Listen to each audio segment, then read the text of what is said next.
Brittnay Murphy, dead at 32. Is she breathing? No! There certainly were signs that Brittnay was in trouble, but nobody thought she would die. 5 months later, her husband is also dead. People were just in shock. It's highly suspicious.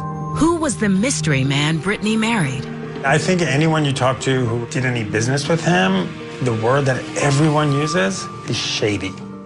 That's the word. It's just shady. I think if Brittnay had not gotten involved with Simon, she would be around today. These are pictures I took of Brittnay. And why did he allow cameras into their home just 3 months after she died? He looked disheveled. He was sweaty. He looked sort of out of it. In the wake of the 2 deaths, a firestorm of speculation. Everyone automatically just said drug overdose. We heard about toxic mold. We heard about prescription drugs. Could it have been mold in the house? Could she have been poisoned? There was a definite murder situation.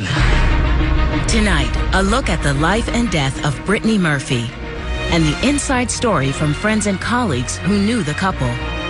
He kept telling me he wanted to kill himself after she died. At one time, Brittnay Murphy had it all.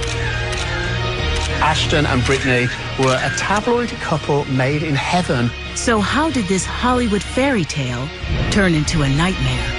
Brittnay Murphy's legacy, unfortunately, is not going to be her star power. It's always going to be her tragic, untimely death.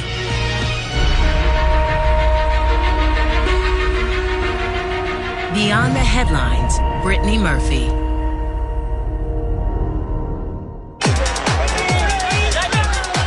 Brittnay Murphy, a one-time rising star in Hollywood. When Brittnay was on film, she lit up a room. A darling of the red carpet. What makes anybody a star is not talent, it's it. And she had it. Her death at the age of 32 is stunning. I couldn't move because it just started to sink into my mind that she was dead. Couldn't understand how, what, why. How did it happen? Did she fall? Was she, was she on some sort of medication that made her fall? We had lost someone that used to be America's sweetheart, and it came with very, very little warning. Everyone automatically just said drug overdose. Like, it wasn't even, people didn't even have people telling them it was a drug overdose. Everyone just assumed it. Autopsy results point to several factors. According to the Los Angeles County Coroner's death report, there are 3 different causes listed as her primary cause of death. One was pneumonia, one was iron deficiency anemia, and the other was multiple drug intoxication. The drugs in her system are consistent with over-the-counter and prescription medications. But rumors of drug abuse, rumors that had dogged Brittnay through much of her career, refused to go away. There was a lot in the press, oh, she was on drugs, or she was, taking all these drugs, and oh, she was doing this and this and this, and it wasn't true. Brittnay was very against drugs. When her husband Simon Monjack dies 5 months later in the same house, the speculation and rumors that followed Brittnay's death escalate. After Simon died, the celebrity community exploded in conspiracy theories. It was surreal and sad enough when Brittnay died, but then just months later, Simon died in the same house. It just got spooky. It just got really weird, really twisted. Hollywood wondered, had drug abuse been a factor? Could it have been a freak accident or even foul play? It's highly suspicious that Brittnay Murphy and her husband died within months of each other of the exact same cause. Some of the questions surround Monjack, who married the twice-engaged actress 2.5 years earlier. They seemed an unlikely couple, and their marriage surprised many. Simon was a British fella. They met in Hollywood. They fell in love, and it was very mysterious. Nobody really got to the bottom of that relationship. Why did she marry Simon? I think she loved him, for sure. And he was totally devoted to her. There was no question about that.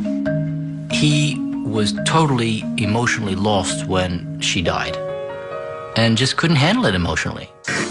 In January 2010, just a month after Brittnay died, He appears alongside her mother Sharon on NBC's Today Show. He blames Hollywood for his wife's downfall. Hollywood is a village, and once you upset the villagers, they talk, and they gossip, and they rumor, and they have blood on their hands, and I hope they wash them with very hot water, because the way they treated Brittnay Murphy when she was alive was terrible. But what's more important now is her legacy, is the legacy of a young woman who dreamed of changing the world. Welcome you to my house. But you found here. And Then 2 months later, Monjack invites Radar Online's cameras into the home he and Brittnay shared, and the unshaven and disheveled widower gives a tour. a couple of thousand pieces in all. We have, what do we have? Matthew Williamson dresses, but there's just so much of it. Simon gave a very bizarre tour of the house. Here is where the money's made. People never really understood why he did that. This is the camera system. It's actually 56 cameras that cover the house, inside the house, outside the house. He looked disheveled, he was sweaty, he looked sort of out of it. Nobody understood why he was doing this. Yeah, these are pictures I took of Brittnay. This was actually the picture that we used as at the funeral, framed by the funeral home in the sort of final bow. He clearly was in a very, very dark place in his life. Along with the tour, Monjack sits for an interview where he explains his motivation. You know, and I'm sure people are going to say I'm doing this interview for attention. Not really, you know. I've had enough attention. I'm doing this interview because there needs to be a record of the truth. I think Simon felt he could not live without her, or did not want to live without her. I know that. He called me up and he kept telling me he wanted to kill himself after she died. This was a man that was full of life. Publicist Roger Neal, hired by Monjack after Brittnay's death, witnesses the widower's declining health. The last time I saw him, we were meeting, and, you know, he'd be talking to me, and all of a sudden he would just drift off he was sleeping. He was ill. Sharon said he had the flu. He was sweating profusely, coughing, and I didn't know I was watching someone die in front of me. Simon was physically not in the best shape of his life. He was overweight. However, nobody thought he would die. But 2 months after giving that on-camera tour, he did.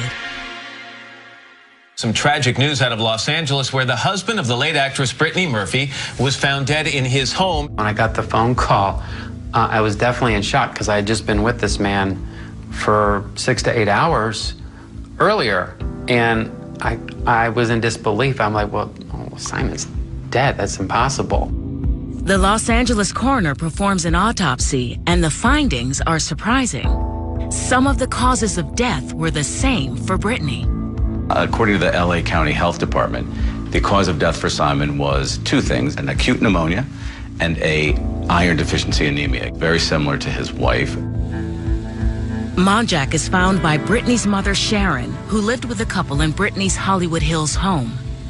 It's hard to comprehend losing a daughter and a son-in-law so quickly, so fast, so unexpectedly. So she's obviously devastated. She loved him like a son. He loved her like a mother. She's distraught, but she's strong at the same time. Sharon was just starting to get to the place where she could properly mourn when Simon passed. She was reliving her nightmare all over again. She just said to me, I feel like the Band-Aid's just been ripped off and I'm not even healed yet. She goes, I can't take it. She was just beside herself. I know her mother is probably still struggling. She has to be. This was just a tragedy on top of another tragedy. If my child died like that, I don't know what I'd do. I mean, that's just horrifying. I don't know how many people could handle that kind of loss of those kind of close people to you in that short amount of time. Coming up, Brittnay's grieving mother searches for answers, while her father makes an unexpected claim. Her father made people very nervous. and later. It wasn't long after Brittnay started losing weight, the cocaine rumors started. Now, this happens to almost every actress in Hollywood. If they start losing weight, either it's drugs or an eating disorder.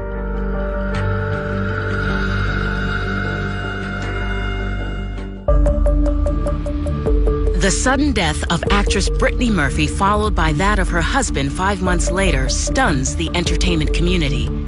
But no one is more devastated than Brittnay's mother, Sharon Murphy. I felt very sorry for Sharon. When I think of her, I think of somebody who's sad. Over a year that I dealt with her, she was just sad. Reeling from the double loss, Sharon once again contends with speculation that Brittnay and Monjack abused drugs.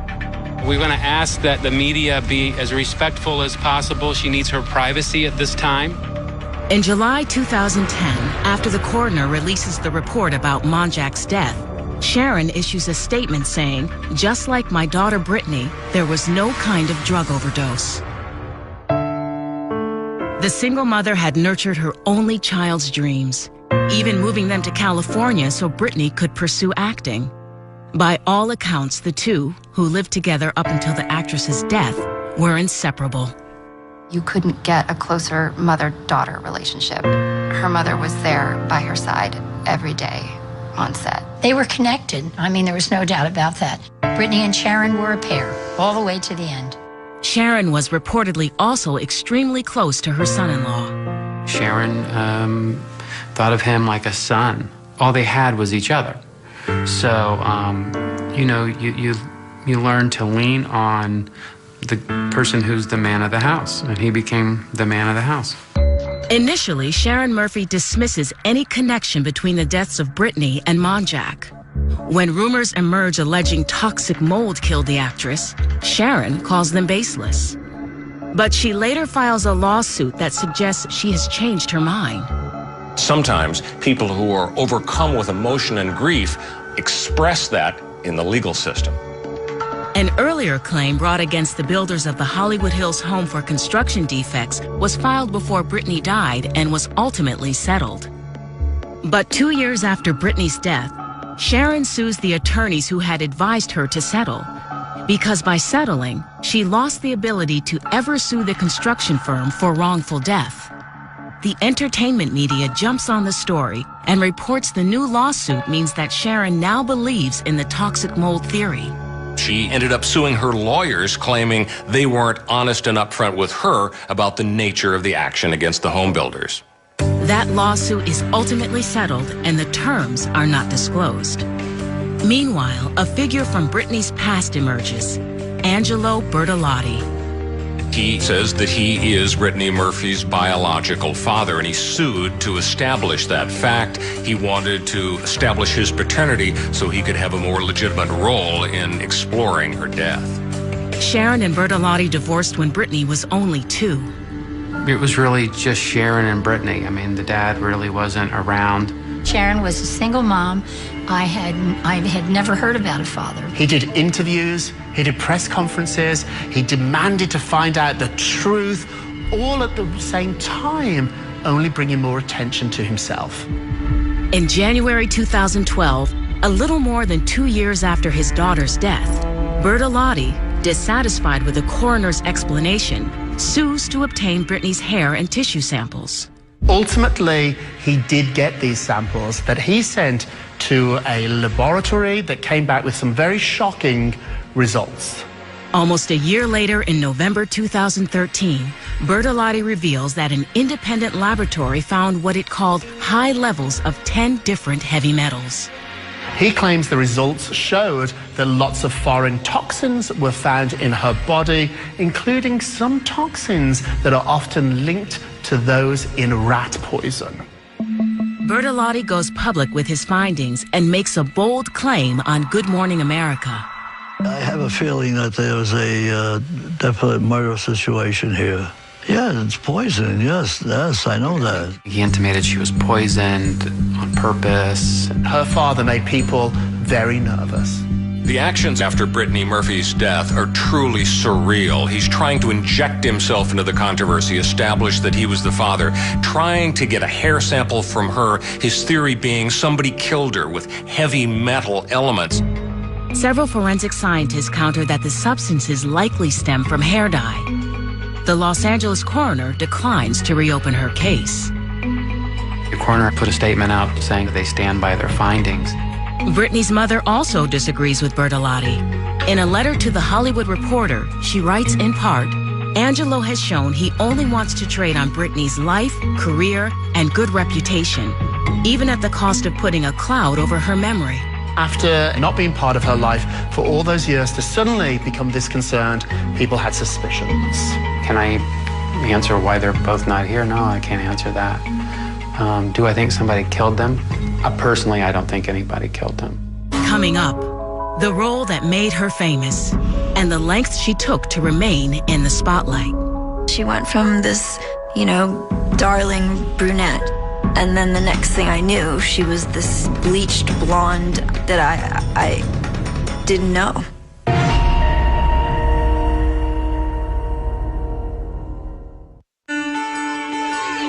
Far from the bright lights of Hollywood, Brittnay Murphy grows up more than 2,500 miles away in Edison, New Jersey, where she lives with her mother, Sharon. They were a middle-class family, hardworking people, very nice. Sharon worked very hard to support Brittnay. She was the chief cook and bottle washer with Brittnay, really. From an early age, Brittnay pursues her dreams. Brittnay came to the studio with her mother, Sharon, when she was between 3 and 4. She was the most delightful child. She was a bubbly little girl with curls and happy and wide-eyed about the dancing school. She was loved by all her classmates. Brittnay was friendly and happy and loving. There was no show-off child. Brittnay studies singing, acting, and dancing at the studio then owned by Vern Fowler Kreisel. Her mother knew she was a very talented child. Her mother knew that right away. I know she did. She never missed a line. She never missed a word. She knew everything. She was in character at every moment. But I didn't know at that point whether she would dance, whether she would sing or act. She could do all three and do them well. While still in school, the ambitious teen lands several national commercials, including this Twix spot. Her mother found some agents in New York. That's how she got started with commercials. Going into the city with her mother, and they grabbed her like crazy. She was busy all the time. Brittnay reflects on those early years with the Today Show's Matt Lauer. What are the pros and cons about starting acting at such a young age, 12 and a half for you? What's the good part? What's the bad part? I never saw any cons because I always wanted to entertain. It wasn't specifically, I didn't know I would be a part of this medium. And I feel really blessed in, the route that life has taken me so far. But I loved entertaining people, and the fact that then I was able to do it. I'd been asking, my mom, we lived in New Jersey, to bring me into Manhattan when I found out that there was a place to go where you could be on TV, since I was 7. I never heard Brittnay say, I want to be a star, or I want to be a movie star, but I really think she did. Seeking bigger opportunities, Brittnay persuades her mother, Sharon, to move to California. Quickly, Brittnay's spunky charm brings small roles on TV sitcoms. When Brittnay first started getting roles in Hollywood, it was a lot of TV work. She did a show called Drexel's Class. She did Sister to Sister. She did Party of Five. A lot of, one-offs. But Brittnay gets her big break when she auditions for an upcoming teen comedy. She is cast alongside another relatively unknown actress, Alicia Silverstone, in the movie that would be Clueless. Brittnay's breakout role was definitely Clueless. It's about teenagers overcoming insecurities. And Brittnay plays Ty, a girl from New Jersey who moves to Beverly Hills and is adopted by alpha girls played by Silverstone and Stacey Dash. See, my mission is clear. Would you look at that girl? She is so adorably clueless. We were popular girls.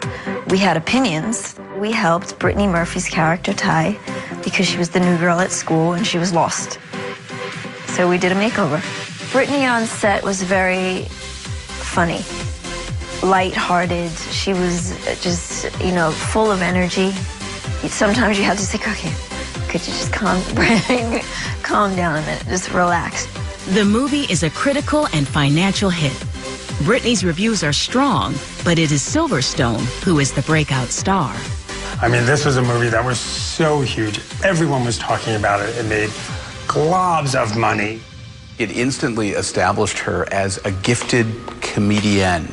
She was light, she was funny, she had the ability to be self-mocking, but she also projected a vivid sense of being troubled in a light and funny way. That troubled quality is apparent in her next big role in Girl Interrupted. She plays a patient in a psychiatric hospital opposite on-screen heavyweights Winona Ryder and Angelina Jolie. Her name is Daisy, and she's in the hospital because she was clinically diagnosed as having agoraphobia, and she's addicted to laxatives. She shows up in her next major role, Girl Interrupted, playing someone with an eating disorder. There's that great scene where you see that she's taken all the rotisserie chickens from her dad and pretended to eat them, but actually stowed them under her bed.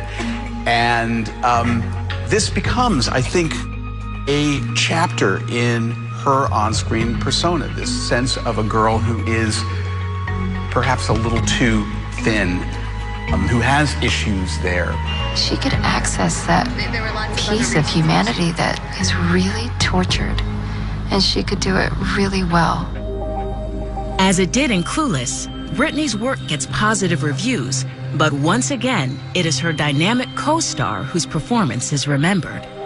When you think Girl Interrupted now, really you think Angelina Jolie because she won an Oscar for the role.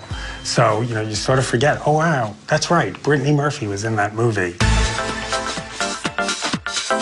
Ultimately, Brittnay finds Hollywood has a limited appetite for the adorable brunette girl next door sidekick. Eager to morph from cute to sexy, and determined to become a Hollywood leading lady, she takes matters into her own hands. Brittnay really changed her look. She went from this, you know, darling brunette, and then the next thing I knew, she was this bleached blonde that I didn't know. Not only did she go blonde, but, you know, she went from sort of this chubby, you know, young woman to this really va-va-va-voom sort of ingenue Hollywood starlet. It was another side of Brittnay we hadn't seen before. Becoming a woman, becoming confident, but people definitely noticed that she started losing weight.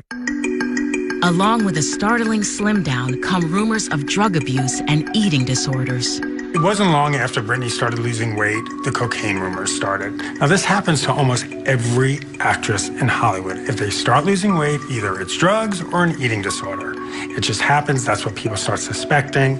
However, Brittnay is unable to shake the rumors, no matter how strongly she denies them. Coming up, Brittnay's career continues to rise until a gossip site makes a devastating allegation. Unfortunately, in this town, rumors become fact. And later, Simon was not a Hollywood-looking movie star. He was a British writer who had sort of hooked up with the girl next door, this American sweetheart. Everybody thought this was a very odd couple.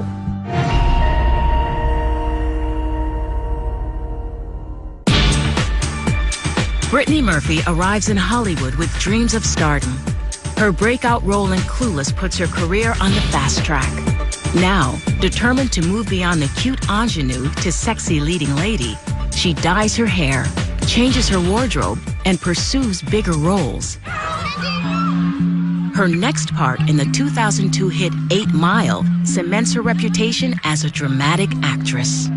8 Mile, I think, is far and away Brittnay Murphy's best movie and her best performance. Her performance earns critical praise, but once again, it is her co-star, rapper Eminem, who has people talking. She got a lot of attention, but again, like many of her other projects, it was a supporting role. So when people think 8 Mile, they think Eminem. How was he as an actor? Extraordinary. See the film. Oh my Lord. And do you think he's extraordinary because he's playing a role that's so close to his life? I think he could play any role he wanted to if he decided to. I have a wealth of faith in him as far as his talent is concerned. I find the man is a genius. On-screen chemistry with Eminem leads to rumors of an off-screen romance. You two had a relationship for a short time, I understand. Yeah, that's what they're saying, huh? Yeah. They said that. Well, you said that too, didn't you? They said that. No, they said it, and then I responded. But not anymore, because I see rings on your finger there. And Yes, this is for a film called Just Married. That has nothing to do with a guy? January 10th.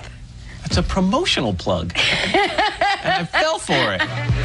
Promotional plug or not, her next leading man in the 2003 comedy Just Married also becomes her leading man off-screen, Ashton Kutcher. These two, Ashton and Brittnay, were a tabloid couple made in heaven for how cute they looked together. However, the relationship ends in less than a year. She loved being in relationships. When Ashton, which was her first, high-profile relationship ended, it broke her heart. Despite some setbacks on the personal front, Brittnay's professional life continues to thrive. In 2003, she co-stars with 10-year-old Dakota Fanning in Uptown Girls. This is the first time that you're expected to drive the movie. Geez. I suppose so, if you say it like that. Well, no, but it's an important thing, and I'm curious, what made you choose this role, then, as kind of your coming out party? I didn't really intend it to be a coming out party, and I intended to make a film that basically the entire family could see that was full of a ton of heart. And when I read the script and the offer came in, it was just, it was as if there was pixie dust sprinkled all over it. It was magical, and it was funny and charming, yet still had romance. Brittnay earns $1 million paycheck for Uptown Girls. This was a lot of money for someone like Brittnay. This wasn't someone who came from money. Now that Brittnay is making real movie star money, she buys a real movie star house. It was built by Madonna. Madonna sold it to Justin Timberlake and Britney Spears, and Justin and Brittnay sold it to Brittnay Murphy. Just really a beautiful place. Definitely a star home. Brittnay and her mother Sharon move into the Hollywood Hills home together. When you buy a house in Hollywood like this, it says, I've arrived, I've made it. But once you've arrived, the pressure mounts to stay on top. And in Hollywood, for an actress, that can mean constant work maintaining an image of perfection. I think there is absolutely too much pressure to be even thinner on set, and that there's always a part of your body that could be improved upon. When you feel like your career is slowing, you think, okay, am I not thin enough? Am I not pretty enough? Am I not good enough? Rumors about an eating disorder and drug abuse persist despite Brittnay's insistent denials. She went on record with Jane Magazine and said, I had never done cocaine. I've never done cocaine. I'm losing weight because I'm just a healthy girl. I'm doing it the right way. But the rumors persisted because once a rumor like that is out there, it's really hard to shake it. Along with the eating disorder rumors, there are whispers that she's unreliable and difficult on set. Rumors that her friend and body double, Meredith Zeeley Ostro, strenuously denies. I really didn't understand when people would say, oh, Brittnay, and I'd be like, what, oh, Brittnay? She showed up every day, whether she was sick or not. She really wanted to give herself fully to whatever production she was on. That was my experience of her on set. Still, the rumors continue, and Brittnay's reputation hits bottom, thanks to a blind item on a gossip site about an actress called Jordache Junkie. There was a blind item about a Jordache model who had been having sex with somebody at a party. Blind items are terribly, terribly damaging. They have everybody guessing who the celebrity is. The New York Post points to Brittnay, who recently became the new face of Jordache jeans. All this certainly took its toll. She suddenly became no longer an actress, she became a punching bag, she became a tabloid baby. Brittnay denies the allegations, and the New York Post issues a retraction. But it's too late. These rumors just it's just a snowball effect. Even if that starting rumor's not true, and it just keeps building and building and building, unfortunately in this town, rumors become fact. Several weeks after the Jordache Junkie blind item, she and her long-term agency split. Did they part ways? Did the agent fire Brittnay? Again, rumors, speculation. Her personal life also spirals down. In 2 years, she has 2 broken engagements. But is her luck about to change? Coming up, a new man sweeps Brittnay off her feet, and not everyone is happy about it. I think anyone you talk to who did any business with him, the word that everyone uses is shady. It's just shady.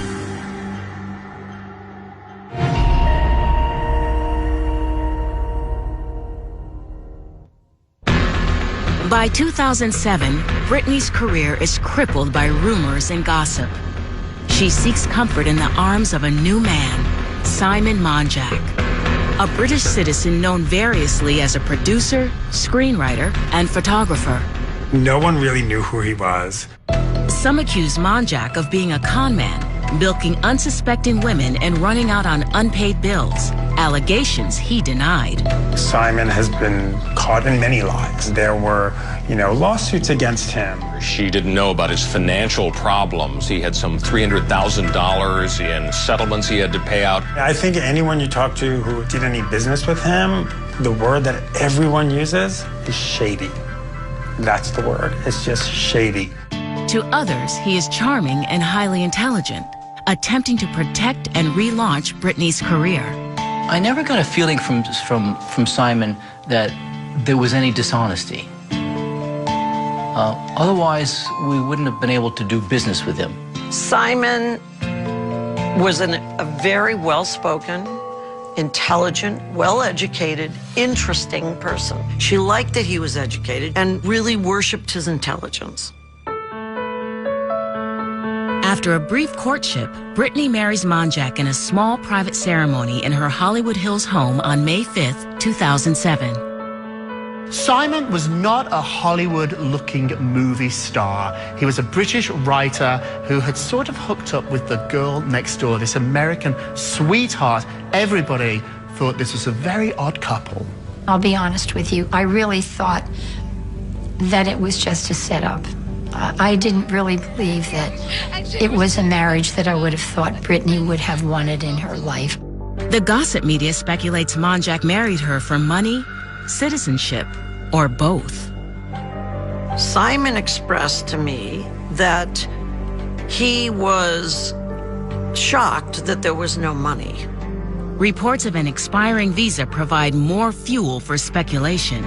So, of course, that started a rumor that said the only reason he married Brittnay was to use her to get his visa renewed. Monjack moves into the house that Brittnay shares with her mother. When she married Simon, he became her everything. There was a lot of distrust going on with her current representation at that time that Sharon was very unhappy with. And so Simon says, hey, I'll just take care of all of it. Don't worry about it, I'll handle it. Colleagues and friends describe an increasingly codependent relationship. As Monjack begins to direct her career, he also takes charge of Brittnay's appearance. He became her manager, makeup artist, hairstylist, and wardrobe stylist. Should he have been doing everything? Absolutely not. When fame hits, people are going to cater to you. Sometimes great people, sometimes not so great people. They weren't good for each other emotionally, even though they loved each other. Martha Coolidge casts Brittnay as the lead in the Lifetime movie Tribute. I always felt that Brittnay was a very interesting, very natural, very surprising actress. She was really happy when she worked. She was so fun, playful, and would be filled with lots of ideas, and she was very alive. Monjack is by Brittnay's side on location in New Orleans. What I discovered later is that it was Simon whose health was in question, and she was very worried about him. I think he was on pain medication. According to them, he had had a very bad fall a year earlier, and that had really hurt his back. He'd be sharp, and then another day he'd be in a haze. After the movie wraps and the couple returns to LA, a local pharmacist accuses the couple of doctor shopping. Doctor shopping is not that infrequent in Hollywood. This is when celebrities have different identities and go to doctor after doctor to obtain more prescription drugs. They were ordering medicines and taking a lot of medicines from different doctors. Determined to get her career back on track, Brittnay studies ballet at a dance studio. Golden Koschuk helps her prepare for an audition for the lead in Black Swan. She had a perfect body for ballet. She was thin. All her muscle structure was strong. Maybe a little bit too thin, you know, and that's something we talked about with her. Ultimately, Brittnay doesn't win the role in Black Swan, a film that would earn Natalie Portman an Oscar. Brittnay's career just sort of took a nosedive. She wasn't doing movies like Girl Interrupted. She wasn't doing movies like 8 Mile. In early November 2009, 2.5 years into her marriage, Brittnay, her mother, and Monjack fly to Puerto Rico, where she is to star in a low-budget thriller. Those last couple of films, they did it for the money. Sharon told me the conditions were horrible. The toilets didn't work, and the running water was no running water, and inside of the dressing trailer was wet. Simon was sort of handling everything by that time. He's not a manager. After one day on set, the actress and the production part company. There were rumors that it was because Brittnay was too difficult to work with, but, you know, then Brittnay's side said, no, that's not true. The working conditions were awful. No one really knows the truth, whether she was fired or she walked. Back at home in Los Angeles, chronic anemia and a weakened immune system leave Brittnay racked with a serious respiratory infection. Yet she is reluctant to see a doctor. It's possible that anybody, including Brittnay, would have thought that going to a doctor is a bad sign or a stigma because you don't want it to get out. If it gets out, is there something wrong with me then? Coming up, a distraught mother makes an anguished 911 call. Is she breathing? No! Okay, so somebody's doing mouth to mouth? Yes!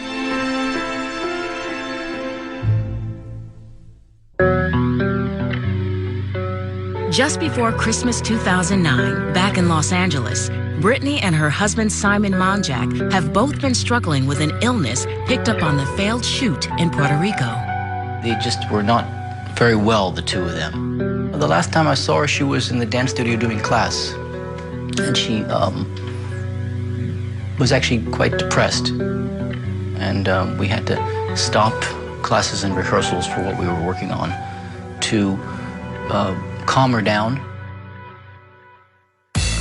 Whatever her state of mind in private, Brittnay is able to put on a good face for the public. Okay, so first of all, you look amazing tonight. Thank you. At a red carpet event, December 3rd, Brittnay describes her dreams for the future to access Hollywood. Her goal? Starting a family. New Year's is around the corner. Any fun resolutions for the new year or any fun plans? I would love to be in a snowy, cold climate. A snowy, cold climate. Okay, For the holiday season. Okay. That's a goal. That's a goal, okay. As far as having a New Year's resolution, I'd love to have a child next year. She was going to have a family. Being an actress was important to her. Having a family was just as important. But just a week before Christmas, the 32-year-old actress is bedridden with a respiratory infection. She agrees to see a doctor, but it is an appointment she will never keep. On the morning of December 20th, Brittnay was found by her mother in her bathroom. An anguished Sharon Murphy calls 911. My son is passed out.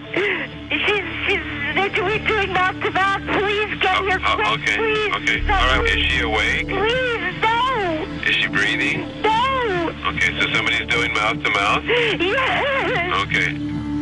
But Brittnay cannot be revived. They saw them come round the corner of the house with her on a gurney, and there was one fireman trying to resuscitate her. Actress Brittnay Murphy died today, apparently of cardiac arrest after being found unconscious.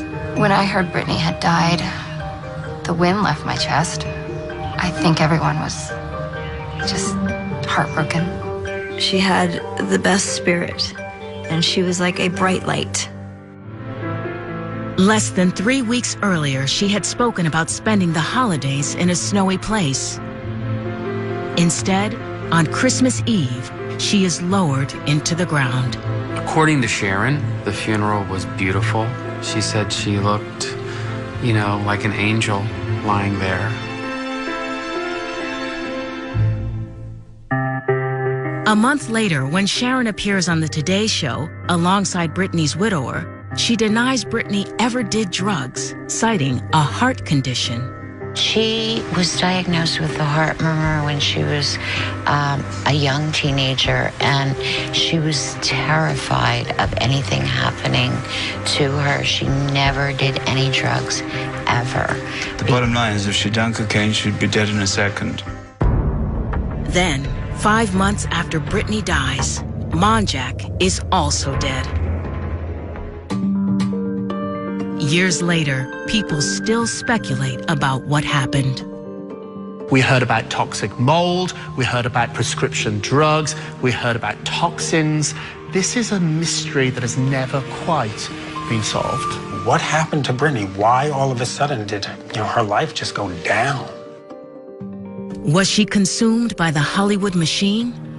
She was a person of great imagination and of great sensitivity, but she got wrapped up in a life that wasn't good for her. Was the pressure to succeed too much for her to bear? I really believe it was her own demon inside, of her wanting to be something that she could not be. Did she marry the wrong man? I think if Brittnay had not gotten involved with Simon, she would be around today. Whatever the cause, Brittnay's was surely a life cut short. She was too young to leave the earth. She was just starting a great big fat career. It just didn't seem like it was her time to go. In a town familiar with tragic tales, the rise and untimely fall of this Hollywood golden girl still has people wondering. It's not her acting skills that she's ultimately going to be remembered by. It's her untimely and somewhat puzzling death.